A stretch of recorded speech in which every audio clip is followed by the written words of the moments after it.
কাঁকড়াগুলো বেশিরভাগই ওই যে জেটি ঘাট আছে না, জেটি ঘাটের দেখবা কস্তুরু পুড়েছে। এই মুহূর্তে আমি দাঁড়িয়ে যে ভিডিওটা করব, আমি কখনো এই ভিডিওগুলো নিয়ে অতটাও প্রস্তুত থাকি না বা করব বলে এগুলো ভাবি না। হয়তো বর্তমান পরিস্থিতির জন্য আমরা হয়তো দুজন দু জায়গায় বাস করি। মেয়েদের এটা হচ্ছে একটা বৈশিষ্ট্য যে যে পাত্রে রাখা হয় সেই পাত্রের আকার হয়তো সেই মেয়েটা ধারণ করে। তো নমস্কার, আপনারা সকলে ভালো আছেন তো? আপনাদের সকলকে স্বাগত জানিয়ে আরও একটা সম্পূর্ণ নতুন পর্বে আপনাদের সকলকে জানাই অনেক অনেক স্বাগত। তো চলুন সম্পূর্ণ পর্বটি আপনারা কোথাও স্কিপ না করে দেখতে থাকুন, আশা করব আপনাদের ভালো লাগবে। যে সকল দর্শক বন্ধু প্রথমবারের জন্য দেখছেন সাথী বিপ্লব ব্লগটি, যদি ভালো লেগে থাকে একটু সাবস্ক্রাইব করে আমাদের পাশে থাকুন, লাইক কমেন্ট শেয়ার করে আমাদের এই পথে চলার আরও সাহস জুগিয়েছেন। তো আজকে আমরা একটু আগে উঠলাম, সঙ্গে সঙ্গে দেখছি এরা সব পড়তে ঢুকছে। সকাল থেকেই ওয়েদারটা মেঘলা মেঘলা হয়ে আছে, সব হাতে ছাতা নিয়ে আসছে।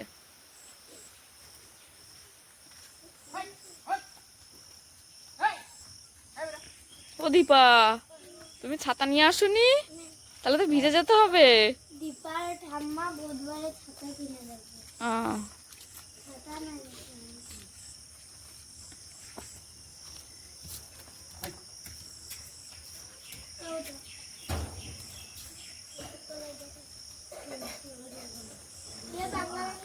মা সকালে উঠে বাসনগুলো মেজে মুরগির খাবার দিতে যাবে, এমন সময় বাচ্চারা ঢুকে গেছে। বাসন মারে দেবে তখন দু একজন ঢুকে গেছিল, আর এখন একেবারে আবার একসঙ্গে ওরা অনেকজন এসছে।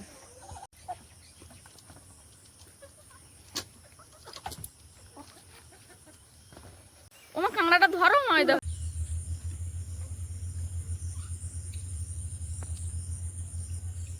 কাঁকড়াগুলো বেশিরভাগই ওই যে জেটি ঘাট আছে না, জেটি ঘাটের দেখবা কস্তুরু পুড়েছে। ওই কস্তুরু লাগলে পাটা কাটে যায়, ওই কস্তুরুর ভিতরে বেশিরভাগ এই কাঁকড়াগুলো থাকে। খায় কাঁকড়া? হ্যাঁ, এই কাঁকড়া খায়, এর মিষ্টি লাগে আর এর শ্বাস খুব। কিভাবে উঠে গিয়েছে একটা। আজকের বৃষ্টিটা একেবারেই সকাল থেকে শুরু হয়েছে। বাচ্চারা পড়তে এসছে, তার 5-10 মিনিট পর থেকেই বৃষ্টি শুরু হয়ে গেছে। বৃষ্টি শুরু হওয়ার আগেই মা যেহেতু বাসনগুলো মেজে দিয়েছিল, তাই আমি একেবারে রান্নার জন্য একটু আলু আর উচ্ছে কেটে নিয়েছি, ভাজা করবো। আর গরম ভাত, যেমন আমরা এখানে সকালে রোজ ভাত খাই সেরকম ভাত বানাবো।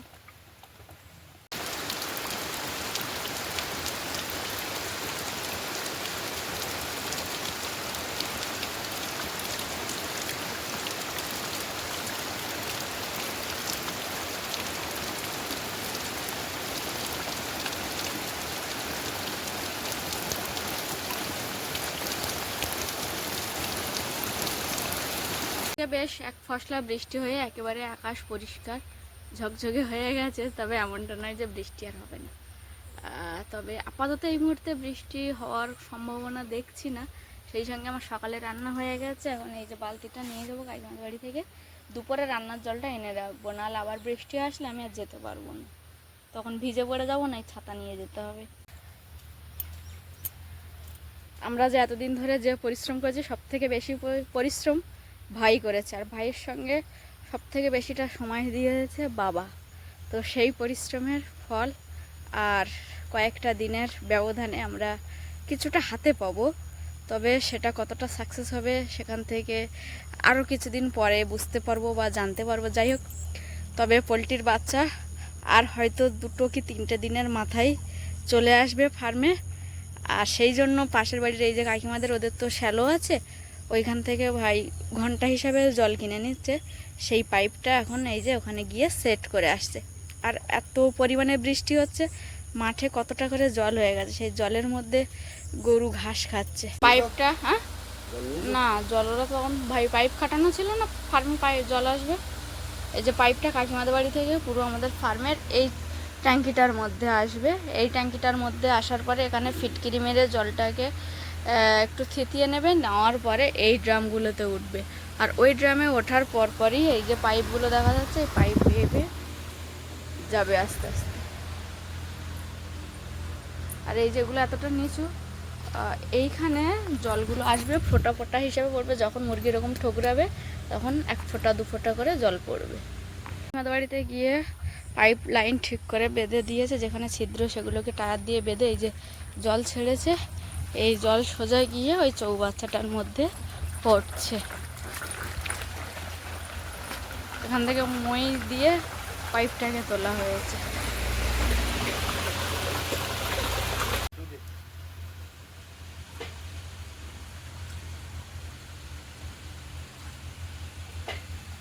এক ফসলা বৃষ্টি হওয়ার পরে বেশ সুন্দর ঝলমলে রোদ উঠেছে, মনে হচ্ছে দিনটা ভালোই যাবে। সারাক্ষণ বর্ষার মধ্যে প্যাচপ্যাচে একদমই ভালো লাগে না, তবে মাঝে মাঝে ভালোই লাগে যখন কাজ থাকে না, ঝমঝমিয়ে বৃষ্টি হলে ঘরে জানালায় চেয়ার নিয়ে বসে দেখতে সেটা ভালো লাগে। তবে কাজের সময় বৃষ্টি হলে একদমই ইচ্ছা করে না তখন যে বৃষ্টি হোক প্যাচপ্যাচে কাদা দেখি এরকম ইচ্ছাই হয় না। আর সকালে রান্না হয়ে গেছে, এক ফসলা বৃষ্টি হয়ে ঝমঝমে করে হয়ে গেছে বৃষ্টিটা। এবার একেবারে চড়া রৌদ্র উঠেছে, সেই সঙ্গে আমাদের বাড়ির বাচ্চাদের ছুটি হয়ে গেছে, ওরা সব বৃষ্টি হচ্ছে না তবুও ছাতা মেলিয়ে বাড়ি চলে আসছে। যাই হোক, ভাই জাল পেতেছিল, সেখানে একটা মাগুর মাছ পেয়েছে। মাগুর মাছটা 3 টুকরো হয়েছে, ভেজে রেখে দিয়েছি, সকালে রান্না হয়েছে। এখন এই তেলাকুচো শাক দিয়ে ওই মাগুর মাছটা রান্না করবো বলে একটু তেলাকুচো শাক তুলতে এসেছি।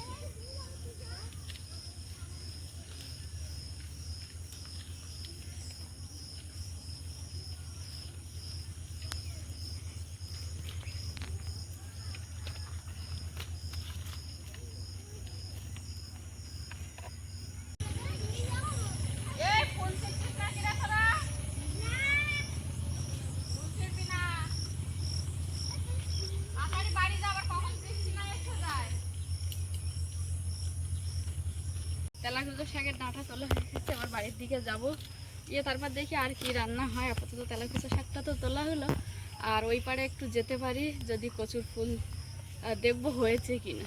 সকালবেলা রান্না হয়ে গেছিলো, একটু এদিকে ওদিকে কাজকর্ম করছিলাম, তারপর এখন বাচ্চাদের ছেড়ে দিয়েছে মা, আর বললো ভাতটা বাড়ো, একেবারে 4টে থালায় ভাত বেড়ে আলু ভাজা, উচ্ছে আলু ভাজা একসঙ্গে দিয়ে, আর বসে আছি কখন কে আসবে।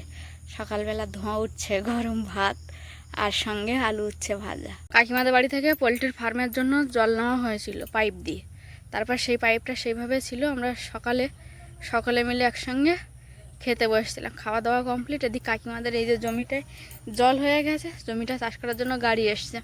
এবার ওই গাড়িটা যেখান থেকে যাবে সেখানে আমাদের পাইপ পুরো লাইন বরাবর রাখা আছে, সেই জন্য ভাই গেছে এখন পাইপটা গুটিয়ে নেওয়ার জন্য।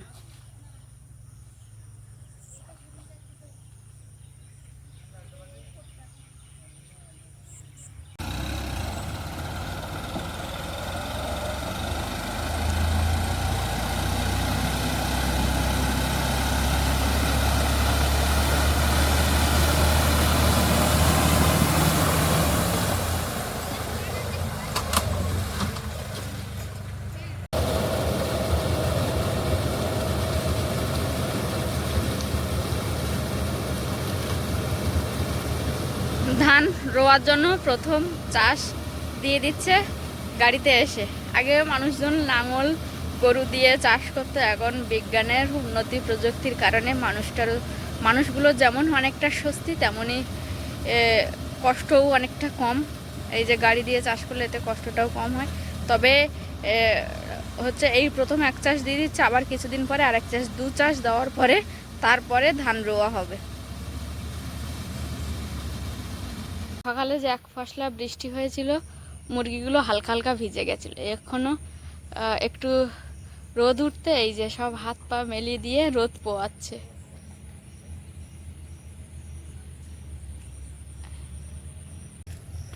সকালে ছুটি হয়ে যাওয়ার পরে মহারানী বাড়ি থেকে স্নান করে খাওয়া দাওয়া করে এখন স্কুলের জন্য রেডি হয়ে বেরিয়ে পড়েছে। কি রান্না করেছিল মা? আলু কুমড়োর ঝোল, গরম ভাত। যাও তাহলে। ছাতা নিয়েছিস? ব্যাগে আছে। মাঠে এই যখন গাড়ি চাষের জন্য নামে, পেছনে প্রচুর পাখি বক এরা থাকে। ওই চাষ যখন হয় তখন 2-1টা পোকামাকড় হলে ওইগুলো খাওয়ার জন্য।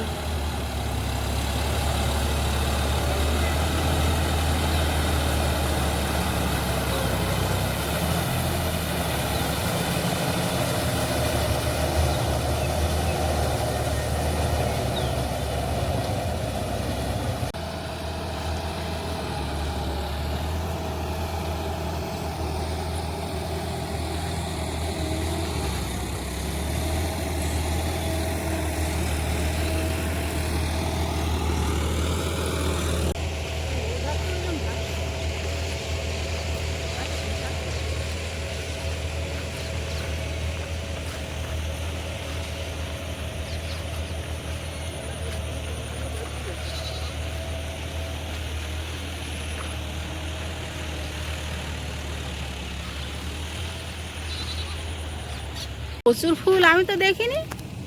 আরে আমি সেদিনকারে মিলিকে নিয়ে এসেছিলাম পুকুর পাড়ে, তারপর কমলার আমি ছিপ ফেলতে এলাম না, তখন দেখে গেছি। এবার একা একা আসতেও পারি না, আর তার উপর মিলি কমলের এখনো স্কুল হচ্ছে, ওই জন্য আমার ওইদিকে আসাই হয়। ফুল দেওয়া থাক, ওর থেকে দু একটা পাতাও দেবো। জালি পাতা পালে তুলে নাও, আর ফুলগুলো সব তুলো, অনেক তো। ওই ঘরটাই ওরকম হয়েছে, ওই জায়গাটা। হ্যাঁ, তুলে নাও।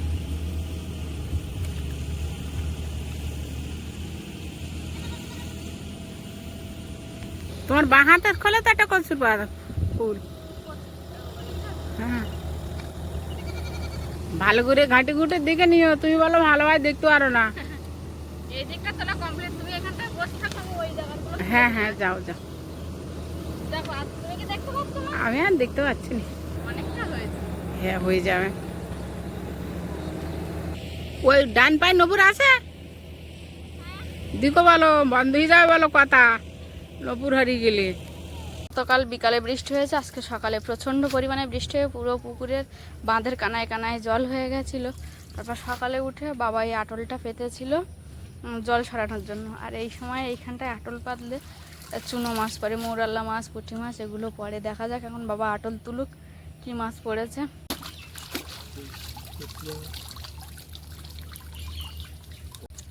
জল সরেছে, আমাদের ওই ধারের গেটটা আটকানোর আগেই এপার ওপার হয়ে গেছিলো মাছ। এখানে যা পড়েছে সেগুলো হচ্ছে ছোট ছোট জাপানি পুঁটি, সেগুলোই পড়েছে, তাই আর নেবো না, পুকুরেই ছেড়ে দেবো।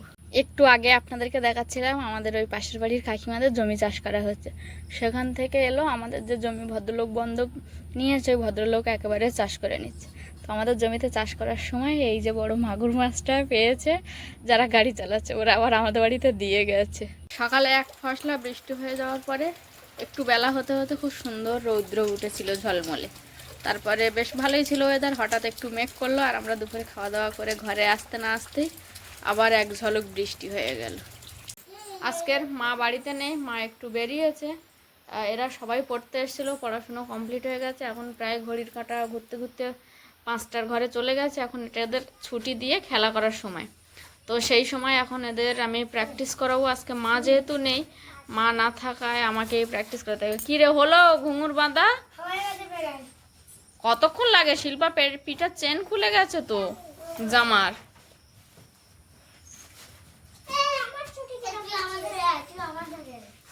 আর কতক্ষণ সময় নিবি? গান কে চালায়? তুই চালাস? আয় গান চালা।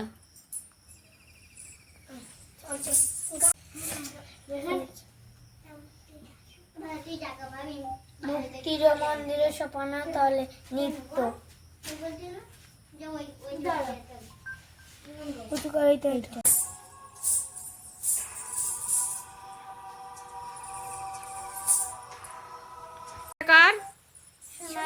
তা ঘুঙুরটা খুলে দে আগে, ঘুঙুরটা খোল, নাচটা পরে সেট করবি, আগে ঘুঙুরটা খুলে দে, তারপরে নাচ অন করবি, নাচের গানটা।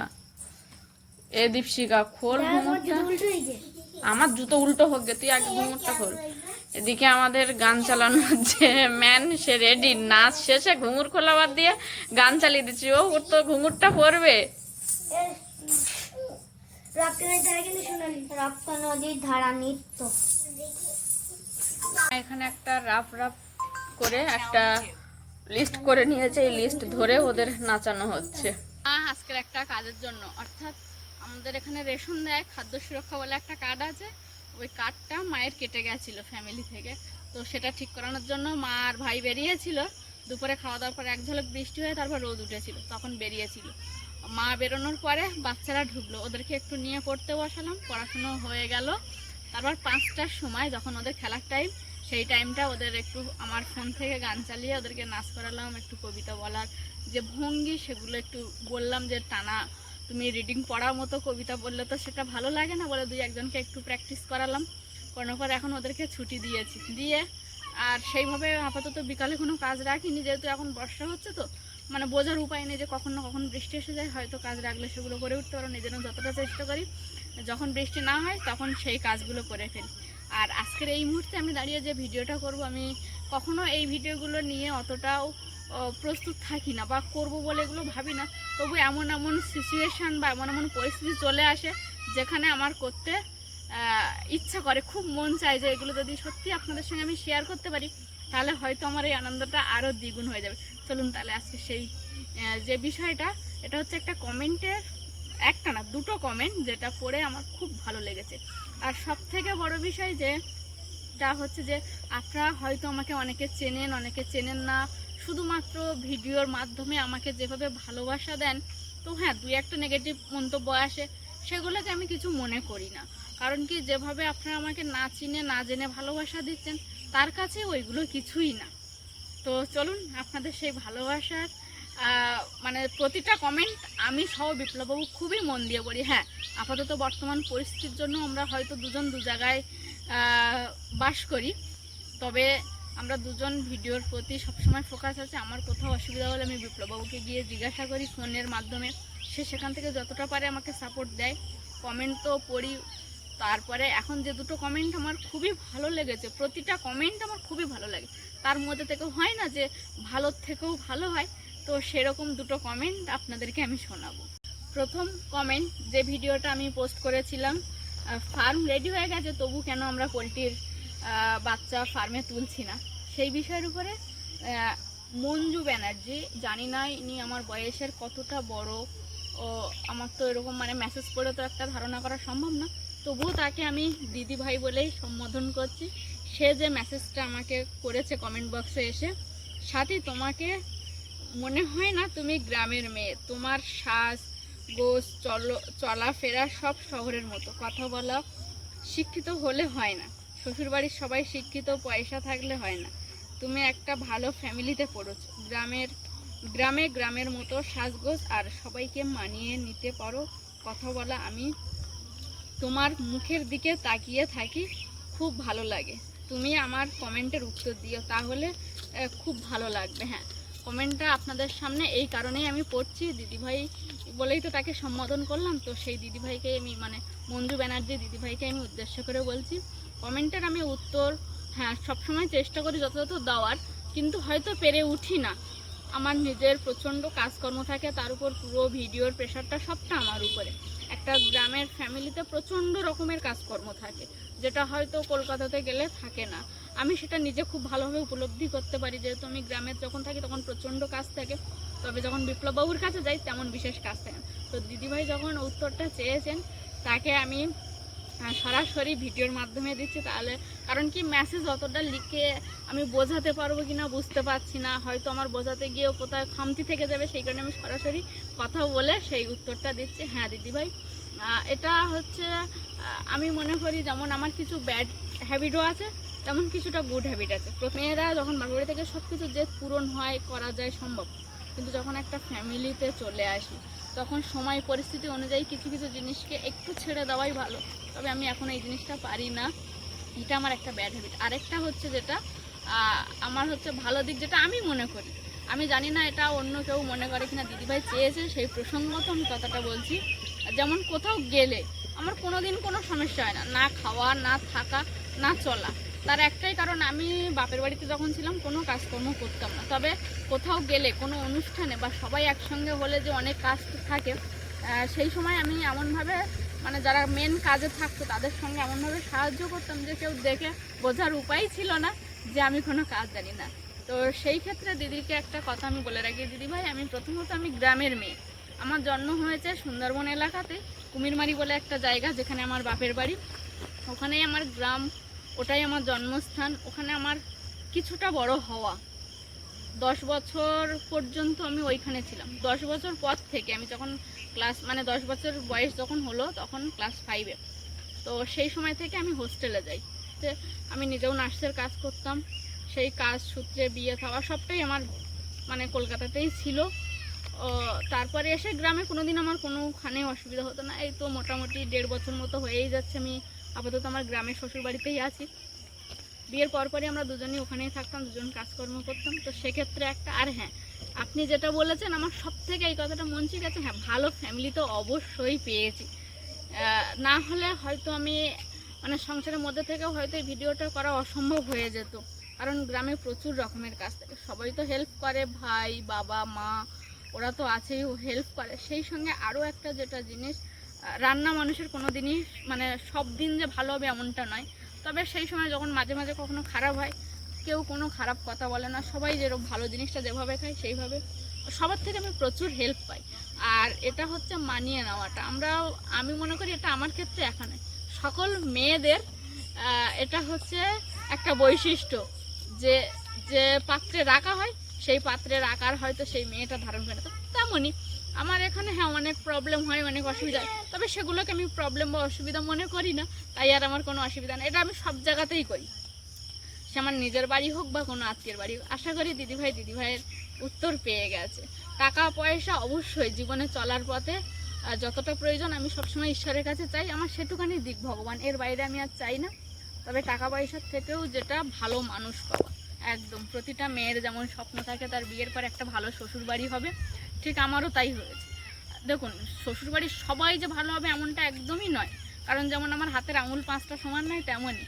তবে হ্যাঁ, আমার শ্বশুর বাড়ির যেটা আমরা 5টা মানুষ, আমি ছাড়া 4জন, আমি 4জনকেই ভালোভাবে মানে ভালো পেয়েছি। ভাই যে আমার দেওর, ওকে আমি ভাই বলেই ডাকি, তবে ও আমাকে প্রচুর কাজে কর্মে হেল্প করে। এমনকি গত দিনেই হয়েছে, মাছ ভাগ করছি আমি, কম হয়ে গেছে মার আর আমার দিকে, তা ও আবার নিজের পাত থেকে তুলে আমার পাতে দিল, এরকম জিনিসগুলো হয়ে থাকে। তো এইগুলো মানে টাকা পয়সার থেকে এই পাওয়াটা অনেক বড় পাওয়া। মঞ্জু ব্যানার্জি দিদিভাইয়ের কমেন্টের তো উত্তর দিলাম, সেই সঙ্গে আরও একটা কমেন্টের অবশ্যই ইনি উত্তর চাইনি, তবুও আমার এই কমেন্টটা খুব ভালো লেগেছে, যেটা হলো এসছে খোকন বাছার বলে, বা জানি না উনি দিদিভাই না দাদাভাই, কারণ এরকমও অনেকেই আছে যে মানে ছেলেদের নাম মেয়েরা অনেক সময় কমেন্ট করে, আমি তো বুঝতে পারছি না, তবে আমি তুমি করেই সম্বোধন করছি যেই লেখে। তবে এই কথাটা আমার খুব ভালো লেগেছে, যেটার সাথে তোমাকে আমার মাঝে মাঝে মনে হয় একবার দৌড়ে চলে যাই, খুব দেখতে ইচ্ছে করে বোন তোমাকে। একদম তুমি যদি আমার দিদি হও বা দাদা হও, যেই হও না কেন তুমি চলে আসো, কোনো অসুবিধা নেই। তবে হ্যাঁ, এখন বর্ষার সময় আমাদের এখানে আসলে একটু প্যাচপ্যাচে কাদা, অসুবিধা হয়তো হবে। আশা করি শুকনোর সময় আসলে কোনো রকম অসুবিধা হবে না। আর আমাদের এখানে আসাটা আমি মনে করি না যারা কলকাতা থেকে বিশেষ করে আসবে তাদের খুব একটা প্রবলেম হবে। কোনো নদী, খাল, নৌকা, ভটভটি কিচ্ছু বেরোতে হবে না, পুরো সরাসরি গাড়ি আসে আমাদের বাড়ির কাছেই, মানে আমাদের বাড়ি থেকে 5 মিনিট দূরত্ব, গাড়ি এসে থামে এরকমইটাই। তারপরে তার কমেন্টটা পড়ি, দারুণ লাগছে ভিডিও আর প্রাকৃতিক পরিবেশ। আমার বোন ভালো থেকো, কলকাতা থেকে রিনা বাছা, তোমাদের দাদা দিদি। আচ্ছা, দুজনে, তো দাদা দিদি আমি দুজনকেই জানাই আমার প্রণাম। আপনারা ভালো থাকবেন আর এইভাবে প্রতিনিয়ত যেমন কমেন্ট করে আমার পাশে আছেন, আশা করবো আগামী দিনে থাকবে। সেই সঙ্গে আমার আরও যে সকল দর্শক বন্ধু কমেন্ট করেন, আশা করবো এইভাবেই আমার পাশে থাকবে, কারণ আপনাদের প্রতিটা কমেন্ট আমার ভীষণ মানে সামনের দিকে এগিয়ে যেতে সাহায্য করে। এই যে কমেন্টগুলো থেকে আমি নিজে ব্যক্তিগতভাবে কিছুটা শক্তি পাই। মাঝে মাঝে খুব মন খারাপ করে বিপ্লব বাবুর জন্য, মাঝে মাঝে নিজের শরীর খারাপ হয়, সব কিছু তার মধ্যে থেকে বাচ্চাগুলো আছে ওদেরকে নিয়ে কিছুটা সময় কাটে। আর আপনাদের এই প্রতিটা কমেন্ট যেন আমাকে আগামী দিন আবারও ভালো করে শক্ত হয়ে দাঁড়িয়ে ভালো করে ভিডিও বানাতে। চলুন আজকের ভিডিওটা এই পর্যন্ত, দেখা হচ্ছে আগামী দিন। ততক্ষণের জন্য আপনারা সকলে ভালো থাকুন, সুস্থ থাকুন, নিজেদের সকলের প্রতি খেয়াল রাখুন। আমার সকল ভাইয়ের জ্যেষ্ঠদেরকে জানাই অনেক অনেক প্রণাম, সমবয়সীদেরকে জানাই ভালোবাসা, ছোটদেরকে জানাই আদর। আরও একটা কথা যেটা আমি সবসময় বলে থাকি, সাথী বিপ্লব ব্লগের সঙ্গে আপনারা যেভাবে জুড়ে আছেন আগামী দিনেও এইভাবে জুড়ে থাকুন। নমস্কার, আজ তাহলে আসি।